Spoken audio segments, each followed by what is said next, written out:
Good morning friends. இந்த வீடியோவில் நாம் பார்க்க போகிற short story Russian short story writer Anton Chekhov எழுதின the death of a government clerk. The death of a government clerk, அரசு ஊழியர் உயிரிழந்து விட்டார் அப்படிங்கிற ஒரு ஷார்ட் ஸ்டோரி இப்போ நம்ம பார்க்க போகிறோம். இதில் எடுத்த உடனே அர்கேடியா என்கின்ற ஒரு இசை அரங்கம், ஒரு இசை நாடகம் நடக்கக்கூடிய ஒரு அரங்கம் அர்காடியா. இந்த அர்காடியா என்கின்ற அந்த அரங்கத்தில் அன்னைக்கு த சிம்ஸ் ஆஃப் நார்மண்டி என்கின்ற ஒரு இசை நாடகம் அங்கே நடக்குது. அந்த இசை நாடகத்தை ஒரு கவர்மெண்ட் கிளார்க், அவர் பேரு மிட்ரிச் செர்வியாக்கோவ் என்கின்ற ஒரு அரசுல வேலை பார்க்கிற ஒரு கிளார்க், ஒரு குமாஸ்தா, ஒரு சாதாரண ஒரு கிளார்க், மிட்ரிச் செர்வியாக்கோவ். அவர் அன்னைக்கு இந்த நாடகத்தை பார்க்க வந்திருக்கார். வந்துட்டு இரண்டாவது வரிசையில் அவர் அமர்ந்திருக்காரு. இப்போ ஆரம்பிச்சிருச்சு.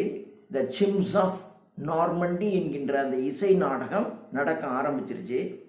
இவர் ரொம்ப சந்தோஷம், ரொம்பவும் மகிழ்ச்சியா, அவர் அப்படியே துள்ளி குதிச்சு ரசிச்சு அந்த இடத்த, அந்த நாடகத்தை பார்த்து கொண்டிருக்கிறார். அவ்வளோ சந்தோஷம், அவ்வளோ மகிழ்ச்சி, ரொம்ப ரசிச்சு பார்க்கிறார். அப்படியே ஒவ்வொரு இடத்துக்கும் அவருக்கு கை தட்டணும் அப்படிங்கிற ஒரு உற்சாகம், துள்ளல், அப்படி ரசிச்சு பார்த்துக்கிட்டு இருக்காரு. அந்த நாடகத்தை பார்க்கறதுக்கு இப்போ நமக்கு 3D சினிமா பார்த்துருப்பீங்க. அந்த 3D சினிமா பார்க்கும்போது ஒரு கண்ணாடி கொடுப்பாங்க இல்லையா, அது மாதிரி அந்த நாடகத்தை ரசிச்சு பார்க்கறதுக்கு ஒரு கண்ணாடி ஒன்று கொடுத்துருக்காங்க. அந்த கண்ணாடியை அணிஞ்சிருக்காரு. அந்த கண்ணாடியை அணிந்து கொண்டு அது ஒரு ஸ்பெஷல் எஃபெக்ட் தெரியும் போல இருக்கு. அதை பார்த்து கொண்டு இருக்கிறார். இப்போ அவருக்கு ஒரு மாதிரி தும்மல் வருது. உடனே அந்த கண்ணாடியை கழட்டிட்டு, எப்பவுமே தும்மல் வரும்போது அப்படி கொஞ்சம் முன்னாடி குனிஞ்சு அப்படி தும்முவாங்க இல்லையா, அப்படி கொஞ்சம் குனிஞ்சு தும்முனார். வாழ்க்கையில் திடீர்னு சில சம்பவங்கள் நடக்கும். இப்போ ரொம்ப மகிழ்ச்சியாக தான் இருந்தார். ஆனால் திடீரென்று நடக்கின்ற சம்பவங்கள் எப்போ நடக்கும், எதுக்கு நடக்கும், அதனுடைய விளைவுகள் என்னன்னா தெரியாது. ரொம்ப மகிழ்ச்சியாக இருக்கும், திடீர்னு ஒரு சம்பவம் நடந்து போயிடும். அது மாதிரியான ஒரு சம்பவம்னா ஒன்றும் பெரிய சம்பவம் இல்லை. இவருக்கு தும்மல் வருது. இந்த தும்மல்ங்கிறது எல்லாரும் தான் தும்முவான். ஒரு அரசு பெரிய அதிகாரியும் தும்முவான், அரசன்கிட்ட இருக்கக்கூடிய செக்ரட்டரி எல்லாரும் தான் தும்முவாங்க. சாதாரண ஒரு வயலில் வேலை செய்கிறவங்க, ஒரு உழைப்பாளி எல்லாரும் தான் தும்முவாங்க. அந்த சாதாரண தும்மல் தான் இவருக்கு அன்னைக்கு வந்துச்சு. இவரும் ஒன்றும் பெருசாக எடுத்துக்கல. கண்ணாடியை கழட்டினாரு. கண்ணாடியை கழட்டிட்டு அப்படி கொஞ்சம், எப்பொழுதுமே அந்த தும்மும் போது இப்படி கொஞ்சம் முன்னாடி குனிஞ்சு தும்முவாங்க இல்லையா, அது மாதிரி இவர் கொஞ்சம் குனிஞ்சு அப்படி முன் வரிசையை நோக்கி அப்படி தும்மிட்டார். யாரும் ஒன்றும் எடுத்துக்கல. இந்த தும்முன உடனே இவருக்கு ஒரு ஜென்டில்மேன் என்ன பண்ணணும், அப்படி தும்மிட்டு நம்ம தும்மல்னால யாருக்காவது கஷ்டம் வந்துருச்சா அப்படின்னு அப்படியே சுட்டுமுட்டும் பார்க்குறாரு. அப்படி பார்க்கும்போது அந்த முன் வரிசையில் கொஞ்சம் தள்ளி உட்கார்ந்துருக்கிற ஒரு ஆள், அவருக்கு கொஞ்சம் வழுக்க தலை. அவர் கர்ச்சீப்பை எடுத்து அப்படியே முகத்தெல்லாம் தொடச்சிக்கிட்டு, அப்படி தலையும் தொடச்சிக்கிட்டு அப்படி உள்ள வைக்கிறார். உடனே நம்ம மிட்ரிச் செர்வியாக்கோவ், இவருக்கு ஆஹா நம்ம ஏதோ தப்பு பண்ணிட்டோம் அப்படிங்கிற உணர்வு வருது. அப்படி குனிஞ்சு பார்க்குறாரு அவர் யாருன்னு. அவர் பேரு பிரிலியாவ். அவர் பேரு பிரிலால். அந்த பிரிலால் என்கின்ற உயர் அதிகாரி. ஆனால் அவர் அரசாங்கத்தினுடைய போக்குவரத்து துறையினுடைய உயர் அதிகாரி.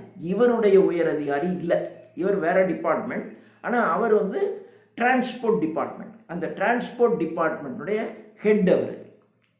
இருந்தாலும் அவர் ஒரு உயர் அதிகாரி இல்லையா, அதனால இவர் என்ன பண்ணுறாருன்னா அப்படி கர்ச்சீஃபை எடுத்து அப்படி முன்னாடி கொஞ்சம் குனிஞ்சு அவர்கிட்ட போய் அவர் காதில் படுற மாதிரி, சாரி, இது தெரியாமல் பண்ணிட்டேன் அப்படின்னு சொன்னார். இது தெரியாமல் நான் தும்பிட்டேன் அப்படின்னு சொன்னார். சொன்ன உடனே அவரும் திரும்பி எல்லாம் பார்க்கல. திரும்பி பார்க்காம சால்ரைட் பரவாயில்ல, நான் அவர் ஒன்றும் அதை பெருசாக எடுத்துக்கல, சாரி பரவாயில்ல அப்படின்னு சொல்லிட்டு அவர் நாடகம் பார்க்குறாரு. இவர் மறுபடியும் அவர்கிட்ட, இல்லை நான் அதை வேணும்னே செய்யலை, அது எனக்கு தும்மல் வந்துருச்சு, அதனால தான் நான் தும்மிட்டேன், அதை நான் வேணும்னே செய்யலை, சாரி அப்படின்னு மறுபடியும் 2வது தடவை சொன்னார். சொன்னோடனே அவருக்கு கொஞ்சம் இரிட்டேஷன் ஆகிடுச்சு. அதாவது பரவாயில்லன்னு சொல்லிட்டேனே, நாடகத்தை பார்க்க விடுங்க பரவாயில்ல அப்படின்னு கொஞ்சம் கோவமா அப்படி சொல்கிறார். ஏன்னா 2வது என்னடா நாடகத்தை பார்க்க விடாமல் இவன் வேறு, அது இசை நாடகம், அதை ரசித்து அவரும் பார்க்குறாரு, நாடகத்தை பார்க்க விடாமல் இவன் டிஸ்டர்ப் பண்ணுறாங்கிற சென்ஸில், அதான் சரி சொல்லிட்டேன், சாரிங்கிற சொன்னீங்க, சரின்னு சொல்லிட்டேனே, நான் ஒன்றும் அதை எடுத்துக்கல, நாடகத்தை பார்க்க விடுங்க அப்படின்னு சொல்லி, டிஸ்டர்ப் பண்ணாதீங்க, நாடகத்தை பார்க்க விடுங்க அப்படின்னு சொன்னார். அப்படி சொன்ன உடனே இவன் திரும்பவும் தன்னுடைய தலையை எடுத்து பழைய இடத்துக்கு வந்துட்டான். இவனுக்கு இப்போ ஒரே குழப்பம். இவர் உண்மையிலேயே கோச்சிக்கிட்டாரு, நாடகத்தை பார்க்க விட ஏன் டிஸ்டர்ப் பண்ணுற அப்படிங்கிற மாதிரி ரொம்ப கோச்சிக்கிட்டாரு அப்படின்னு இவன் மனசுக்குள்ள நினச்சான். எப்படி இருந்தாலும் அவர்கிட்ட நம்ம சாரி கேட்டாகணும் அப்படின்னு நினச்சான். இப்போ அவன் நாடகத்தை பார்க்க ஆரம்பிச்சிட்டான். நாடகத்தை பார்க்க ஆரம்பித்தாலும் முன்னாடி எப்படி ரசித்து துள்ளி குதித்து ரசித்து பார்த்தவனுக்கு அந்த ரசனை இல்லை. ஏதோ நாடகத்தை பார்க்குறான், ஆனால் மனசுக்குள்ளே பூரா இந்த நினைவுகள் தான் ஓடிக்கிட்டே இருக்கு. எப்படா இதை அவர்கிட்ட மன்னிப்பு கேட்டு அதை சரி செய்ய வேண்டும் என்ற எண்ணம் தான் நடக்குது. இப்போ இன்டர்வல் விடுது. அந்த இன்டர்வல் இடைவேளையில் அவர் கொஞ்சம் வெளியில் வர்றாரு. உடனே இவனும் அவருக்கு பின்னாடியே அவருக்கு இணையாக அப்படியே நடந்து வரான். நடந்து வந்தோடனே அவர் பார்க்குறாரு, என்ன நம்ம பக்கத்துலேயே யாரோ வர்ற மாதிரி தெரியுதுன்னு இப்படி சைடில் திரும்பி பார்க்குறாரு. அவன், ஐயா மன்னிச்சுக்கங்க, நான் அதை வேணும்னே செய்யலை, நீங்கள் ஒரு பெருசாக எடுத்துக்கக்கூடாது அப்படின்னு சொன்ன உடனே அவருக்கு இது 3வது தடவை. கொஞ்சம் உண்மையிலேயே அதான் சரின்னு சொல்லிட்டேனையா, அப்படியே திரும்பி திரும்பி டிஸ்டர்ப் பண்ணுற போயா அப்படின்னு கொஞ்சம் கோபமாகவே சொல்லிட்டார். ஏன்னா 3வது தடவை டிஸ்டர்பன்ஸ், அந்த டிஸ்டர்பன்ஸில் அவர் சொல்லிட்டார். சொன்ன உடனே இவனுக்கு மறுபடியும் நாடகத்தை பார்க்க ஆரம்பிக்கிறான். இவனுக்கு ரொம்ப நர்வஸ் ஆயிடுச்சு. ஆஹா, நம்ம ஒரு ஒழுங்கீனமாக, ஒரு பொது இடத்துல நம்ம ஒழுங்கீனமாக நடந்துக்கிட்டோம், அதுவும் உயர் அதிகாரிகள் இருக்கிட்ட இப்படி நடந்துக்கிட்டோம், நாளைக்கு நம்ம பற்றி அவர் என்ன நினைப்பார் அப்படிங்கிற மாதிரியான எண்ணம் இவனுக்கு ரொம்ப ஓடுது. ஓடின உடனே அப்புறம் நாடகம் முடியுது. நாடகம் முடிஞ்ச உடனே வீட்டுக்கு வர்றான்.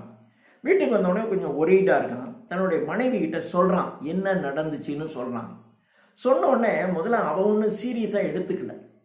ஆனால் இவன் சீரியஸாக இருக்கிறத பார்த்த உடனே ஏதோ சீரியஸ் போல இருக்குன்னு நினச்சிக்கிட்டு, அப்படியா யார் அவர் அப்படின்னு கேட்டார். இல்லை, அவர் வேறு டிபார்ட்மெண்ட், டிரான்ஸ்போர்ட் டிபார்ட்மெண்ட், போக்குவரத்து துறையினுடைய மேலதிகாரி அப்படின்னு சொன்னான். சொன்ன உடனே அவளுக்கு, அப்பாடா இவன் டிபார்ட்மெண்ட் இல்லை, ஏன்னா இவன் டிபார்ட்மெண்ட்டாக இருந்துச்சுனாக்கா அந்த மேலதிகாரி இவனை போட்டு ஏதாவது டிஸ்டர்ப் பண்ணுவான், ஸோ நமக்கு அந்த தொல்லை இல்லை அப்படின்னு அவளுக்கு கொஞ்சம் மன அமைதி அடைஞ்சிட்டு, சரி நீங்கள் இவ்வளவு வருத்தப்படுறீங்க, போய் நாளைக்கு அவர்கிட்ட போய் நேரடியாக அவர் ஃப்ரீயாக இருப்பார் ஆஃபீஸில், நீங்கள் அங்கே போய் சாரி கேட்டுருங்க, ஏன்னா இது மாதிரி அப்படி அவளும் சொல்கிறான், பொது இடத்துல இப்படி நடந்துக்கிட்டாங்கன்னு அவரும் எங்கேயாவது நினச்சிக்க கூடாது, நீங்கள் போய் சாரி கேட்டுருங்க அப்படின்னு சொல்கிறான்.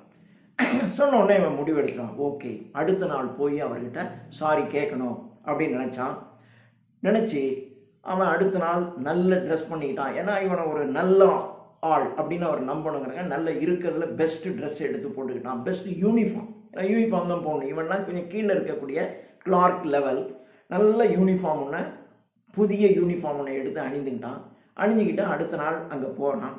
அந்த மேலதிகாரி, அந்த உயர் அதிகாரி, போக்குவரத்து துறையினுடைய அந்த உயர் அதிகாரி அங்கே உட்கார்ந்துட்டு இருக்காரு. நிறைய பேர் அவரை பார்க்கறதுக்கு காத்துட்டு இருக்காங்க. அவர் எல்லாரையும் ஒவ்வொருத்தராக பார்க்குறாரு. பார்த்தோன்னே இவனும் அந்த க்யூவில் போகிறான். அப்படியே ஒவ்வொருத்தராக பார்த்து போய்கிட்டே இருக்காரு. இவன் முறை வருகிறது. இவனும் அங்கே போகிறான். போய் நின்று, ஐயா நீங்கள் மறந்துருப்பீங்கன்னு நினைக்கிறேன். நேற்று இதில் நான் தெரியாமல் பண்ணிட்டேன், நான் அதை வேணும்னே பண்ணலை அப்படின்னா. வேணும்னே பண்ணலைன்னொன்னே அவர், அதான் நேற்றே சொல்லிட்டியா, நான் மறந்துட்டேன், நீ ஏன் திருப்பி திருப்பி இப்போ வந்து பண்ணிக்கிட்டு இருக்க, நான் அதை மறந்துட்டேன்யா, போயா அப்படின்னு சொல்கிறார். அப்படின்னு சொன்னோடனே ஐயோ இவர் கோவிச்சுக்கிட்டாரு போல இருக்கு. ஏன்னா அவன் கோபமாக தான் சொன்னான், கோவிச்சுக்கிட்டாரு, என்னடா பண்ணுறதுன்னு. அப்புறம் அவன் தனியாக ஒதுங்கி நிற்கிறான். இப்போ எல்லாரும் வர்றவங்கெல்லாம் பார்த்துட்டு போகிறாங்க. எல்லாரும் பார்த்துட்டு போனதுக்கப்புறம் அவர் அந்த இடத்தை இட்டு எழுந்து தன்னுடைய அறைக்கு போகிறாரு. அப்போ போகும்போது இவன் ஓரமாக ஒதுங்கி நின்னவன் மறுபடியும் போய், ஐயா நீங்கள் ரொம்ப கோச்சிக்கிட்டீங்கன்னு நான் நினைக்கிறேன் அப்படின்னு ஆரம்பிக்கிறான். ஆரம்பித்தோடனே அவருக்கு பயங்கரமான கோவம் வருது, முகமெல்லாம் ஒரு மாதிரி ஆயிடுச்சு. ஆன உடனே என்ன கிண்டல் பண்ணுறியா, நீ கிண்டல் பண்ணுறியா, நான் தான் ஒன்றும் இல்லைன்னு சொல்லிட்டேன், திரும்பி என்ன பண்ணுறேன், என்ன கிண்டல் பண்ணுறியா நீ அப்படின்னு கேட்டார். உடனே அவனுக்கு ஒன்றும் சொல்ல முடியல, ஏன்னா இனிமேல் அங்கே நின்று பேச முடியாது. திரும்பி வந்துட்டான். திரும்பி வந்து, நான் யார் அவரை கிண்டல் பண்ணுறதுக்கு, நான் எப்படி ஒரு உயர் அதிகாரியை இது மாதிரி கேலி பண்ண முடியும், இப்படி சொல்லிட்டாரே, இனிமே இவர்கிட்ட நான் நேரடியாக வந்து எந்த காரணத்துலையும் இவரை நான் சந்திக்கவே மாட்டேன், ஏன்னா கெட் அவுட்டுங்கிற மாதிரி சொல்லிட்டார். சொன்ன உடனே இனிமே அவரை நான் எந்த வாழ்க்கையிலையும் நான் அவரை சந்திக்க மாட்டேன், சந்திக்கக்கூடாது, என்னை பார்த்து கிண்டல் பண்ணுறேன்னு சொல்லிட்டாரு, நான் எப்படி ஒரு உயர் அதிகாரியை கிண்டல் பண்ண முடியும், அந்த மாதிரி நான் செய்ய முடியுமா, நான் ஒரு சாதாரண கிளார்க்கு, நான் எப்படி அப்படி நடந்து கொள்ள முடியும், நான் மன்னிப்பு கேட்குறேன், இதை போய் இப்படி எடுத்துக்கிட்டாரு அப்படின்னு நினச்சி ரொம்ப மனசு நொந்து போயிட்டான். நொந்து போயிட்டு வீட்டுக்கு வர்றான். வீட்டுக்கு வந்துட்டு சரி எல்லாத்தையும் அவருக்கு நான் ஒரு கடிதமாக எழுதி, இனிமேல் நான் உங்களை சந்திக்க மாட்டேன், மன்னிச்சுக்குங்க, நான் கடிதமாக எழுதணும் அப்படின்னு நினச்சிக்கிட்டே வீட்டுக்கு வர்றான். வீட்டுக்கு வந்தாலும் அவனுக்கு திருப்ப இந்த சிந்தனை தான் ஓடுது. இந்த சிந்தனை ஓடுறதுனால அவனால் எழுத முடியல. அதாவது நீ ஒரு விஷயத்தை குழப்பமாக யோசிச்சுக்கிட்டே இருந்தீங்கன்னு வச்சிங்கன்னா உங்களால் எழுத முடியாது. அதனால் திருப்ப அவன் யோசிக்கிறான், அவனால் எழுத முடியலை. அப்புறம் அப்படியே படுத்துறான். அவனுக்கு தூக்கமும் வரலை. தூக்கம் வரலை, என்ன செய்யறதுன்னே தெரியல. மறுபடியும் அடுத்த நாள் அவனை அறியாமையே அவரை சந்திக்கிறதுக்கு போகிறான். முதல்ல சந்திக்கவே கூடாது, வாழ்க்கையிலே இனிமேல் அவரை சந்திக்க கூடாது, லெட்டர் எழுதி போடணும்னு நினச்சவன் இப்போ அவரை திரும்பவும் சந்திக்க போகிறான். திரும்பவும் சந்திக்க போனோடனே இவன் ஒன்றுமே சொல்லலை. இவனை பார்த்த உடனே அவருக்கு கோவம் வந்தது. கெட் அவுட் அப்படின்னு சொல்கிறாரு. அவர் முகமெல்லாம் ஒரு மாதிரி ப்ளூயிஷாக மாறிடுச்சு. அவர் கால் நடுங்குது. அந்த நடுக்கத்தோட, அதாவது அந்த கோவத்தில் கெட் அவுட் அப்படின்னு, ஏன்னா இவன் ஏன்னா மறுபடியும் தொல்லை பண்ணுறான் அப்படிங்கிற சென்ஸில் அவர் கெட் அவுட்னு சொல்லிடுறாரு. இவனுக்கு என்ன செய்யறதுனே தெரியல. அப்படியே நடந்து வர்றான். நடந்து வந்த உடனே வீட்டுக்கு வர்றான். வீட்டுக்கு வந்து தன்னுடைய அந்த யூனிஃபார்மை கழட்டி போடுறான். கழட்டி போட்டு படுக்கிறான். படுத்து அப்படியே இறந்து போயிடுறான் என்று ஆண்டன் செக்காவ் இந்த கதையை முடிக்கிறார். இந்த கதையை படிக்கும்போது பார்த்தீங்கன்னா ஒரு விதமான டென்ஷன் இருந்துக்கிட்டே இருக்கும். இந்த டென்ஷன் அந்த கிளார்க்குக்கு மாத்திரம் இல்லை, நமக்கும் ரீடர்ஸுக்கும் அந்த டென்ஷனை உருவாக்கி வச்சுக்கிட்டே இருப்பார். இதில் ரெண்டு விஷயத்தை நீங்கள் தெரிஞ்சுக்கணும். ஒன்று, சிலர் வந்து பார்த்தீங்கன்னா டூ மச் ஆஃப் பர்ஃபெக்ஷன், வாழ்க்கையில் எல்லாமே பர்ஃபெக்டாக நடக்கணுங்கிறது முக்கியம்தான். ஆனால் ரொம்ப பர்ஃபெக்ஷனுக்குள்ளேயே நீங்கள் போயிட்டீங்கன்னு வச்சுங்களேன், அது லைஃப்பை ஒரு விதமாக போர் அடிக்க தான் செய்யும். வாழ்க்கைங்கிறது சின்ன எரர்ஸ், சின்ன குறைபாடுகள், இவைகள் தான் வாழ்க்கையை அழகாக வைக்கும். Perfection is the quality of God. You try to achieve perfection, not to be perfect. உங்களை சுற்றி எல்லாமே பர்ஃபெக்டாக இருக்குன்னு வச்சிங்களேன், வாழ்க்கை போர் அடிச்சு போயிடும். ஸோ அந்த ஒரு தூய தங்கம், 24 கேரட் தங்கம் எதுக்குமே யூஸ் ஆகாது. அதில் கொஞ்சோண்டு செம்பு கலந்தீங்கன்னா தான் அதில் அழகழகான ஆபரணங்களை செய்ய முடியும். அதில் அதிகமாக கலந்து போயிட்டீங்கன்னா சிக்கல் வந்துடும். அதே மாதிரி பர்ஃபெக்ஷன்ங்கிறது அது மாதிரி தான். ஒரு மனிதன்கிட்ட ரொம்ப பர்ஃபெக்ஷன்ங்கிறது அவ்வளோ நல்லதில்லை. இவன் ரொம்ப பர்ஃபெக்டாக இருக்கணும்னு நினைக்கிறான். நாம் ஒரு கிளார்க், நாம் அந்த சொசைட்டியில் இருக்கோம், இது மாதிரி தும்மிட்டோம். தும்முறது ஒரு அநாகரிகமான செயல். அப்போது அது யாருக்கும் எந்த விதமான வருத்தத்தையும் ஏற்படுத்தக்கூடாது என்கின்ற எண்ணம் மிக உயர்ந்தது, மிக சிறந்தது. ஆனால் அதை ரொம்ப பெருசுபடுத்துகிறான் பாருங்க, அங்கே தான் இவன் தோத்து போயிடும். இரண்டாவது, இந்த ஹையர் இந்த இந்த டிபார்ட்மெண்ட்ஸ் இருக்கு பாருங்க, இந்த டிபார்ட்மெண்ட்ஸில் இந்த மேல் அதிகாரிகளுக்கு இந்த கீழே இருக்கக்கூடிய சாதாரண கிளார்க்காக இருக்கிறவன் எந்த அளவுக்கு பயப்படுறான் என்பதற்கும் இது எடுத்துக்காட்டு. இந்த பியூரோக்ராட்டிசம், இந்த பியூரோக்ராட்டிக்ஸ், இந்த தன்மை, இந்த அரசினுடைய ஹையரார்க்கி இருக்கு இல்லையா, மேல் அதிகாரி அடுத்து அடுத்து அடுத்துன்னு, அதில் இந்த கீழே இருக்கிறவன் ரொம்ப மேலதிகாரி மேலே எந்த அளவுக்கு பயமும் நடுக்கமும் வைத்திருக்கின்றார்கள். எல்லா துறையிலையும் அப்படிதான். இங்கே இருக்கிறவன ஆள் இல்லாதப்ப அவங்கடா அப்படின்னு பேசுவான். ஆனால் அவன் வந்துட்டான்னு வச்சுங்க, ஐயா எழுந்திரிச்சு நிற்பான், ஐயா ஒன்றும் இல்லையா அப்படின்னு கும்பிடுவான், வளைவான், அவர்கிட்ட இப்படிமா அப்படிமா நேரடியாக வேணா வெளியில் வந்து வீராப்ப பேசுவான். இன்னும் அந்த மேலதிகாரி அந்த கீழே இருக்கிறவன், ஸோ இந்த அதை தான் சொல்கிறேன். அதாவது உயர்ந்தவன் தாழ்ந்தவன் என்பது சமுதாயத்தில் எல்லா இடத்துலையும் இருக்கும், ஏதோ ஒரு ஃபார்மில் இருக்கும். ஒன்று ஜாதியினுடைய வடிவில் உயர் ஜாதி தாழ்ந்த ஜாதின்னு இருக்கும், ஆண் உயர்ந்தவன் பெண் தாழ்ந்தவன் இருக்கும். அங்கே பார்த்தீங்கன்னா உயர் அதிகாரிகள் பெண் அதிகாரி, கீழதிகாரிகள், கீழே இருக்கக்கூடிய கிளார்க்குகள் இல்லையா. ரஷ்யா என்பது அங்கே வந்து ஜாதி மதம் எல்லாம் சமம், கம்யூனிசம் அப்படி தான் சொல்லி கொடுக்குது. ஆனால் எல்லாம் சமம்னு இருந்தால் கூட உள்ளத்துக்குள்ள அந்த மேலே இருக்கிறவன் அப்படி தான் நடத்துவான், கீழே இருக்கவன் இப்படி தான் நடக்குவான். இவனை அறியாமலே மேல் அதிகாரிகளின் மீது ஒரு மிகப்பெரிய நடுக்கமும் பயமும் இருக்கு. அது மாதிரி தான் அரசு அமைப்புகள் செயல்படுகிறது என்கின்ற ஒரு விஷயத்தையும் ரஷ்யாவில் அந்த காலத்தில் எப்படி இருக்கு, அரசன் கூட இருக்கிறவன், ஒரு ஹையர் லெவலில் இருக்கக்கூடிய கவர்மெண்ட் ஆஃபீஸர்ஸ், அவனுக்கு கீழே இருக்கிறவன், இவங்கெல்லாம் எப்படி இவ்வளோ பெரிய ஏற்றத்தாழ்வுகள் இருக்கிறது ரஷ்யாவிலையும் என்கின்ற கருத்தையும் வலியுறுத்துகின்ற மாதிரி இந்த கதை the death of a government clerk என்ற இந்த கதையை ஆண்டன் செக்காவ் சொல்லி முடிக்கிறார். தேங்க்யூ.